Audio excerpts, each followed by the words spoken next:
વડોદરા શહેરના નટરાજ ટાઉનશીપ પાસે સાઈબાબા ગરનાળામાં પાણીના ખાબોચિયા ભરેલા જોવા મળ્યા। વડોદરા શહેરના નટરાજ ટાઉનશીપ પાસે આવેલ સાઈબાબા ગરનાળામાં પાણીના ખાબોચિયા ભરેલા જોવા મળ્યા। સાઈબાબા ગરનાળા પાસે પીવાના પાણીની પાઇપલાઇન લીકેજ હોવાના કારણે હજારો લીટર ગેલન પાણીનો વેડફાટ થઈ રહ્યો છે। આમ વડોદરા શહેરના નાગરિકો પાણી માટે વલખા મારી રહ્યા હોય છે અને તેમને ટેન્કર દ્વારા પાણી પૂરું પાડવામાં આવે છે। સામાજિક કાર્યકર દ્વારા તંત્રને જાણ કર્યા હોવા છતાં કોઈ પણ જોવા આવતું નથી જેવા આક્ષેપો લગાવ્યા છે। આ પીવાના પાણીની પાઇપલાઇન 3 દિવસથી લીકેજ હોવાનું જણાવ્યું છે।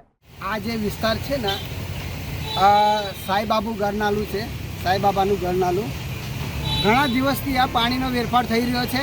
તમે જોઈ શકો છો કે હજારો લીટર પાણી પીવાનું પાણી વેડફાટ થઈ રહ્યું છે, છતાં પણ આ બાજુના કોઈ કોર્પોરેટર જોવા આવે છે કે ના કોઈ આ બાજુ જોવા આવતું।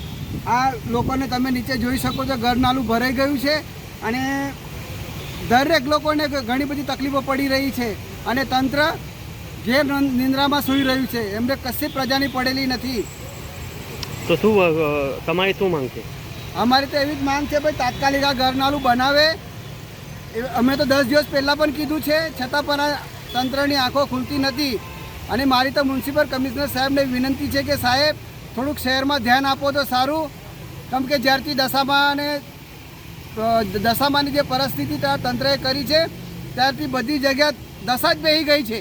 તમે શું માનો છો લોકોને પીવાનું પાણી નથી મળતું ને લોકોને પીવાના પાણીના ફાફા છે ને અહીંયા તમે જોઈ શકો છો હજારો લાખો લીટર પાણી વેડફાઈ રહ્યું છે, કોઈ આ બાજુ જોવા તૈયાર નથી। શું નામ તમારું? વિઠ્ઠલભાઈ આયરે।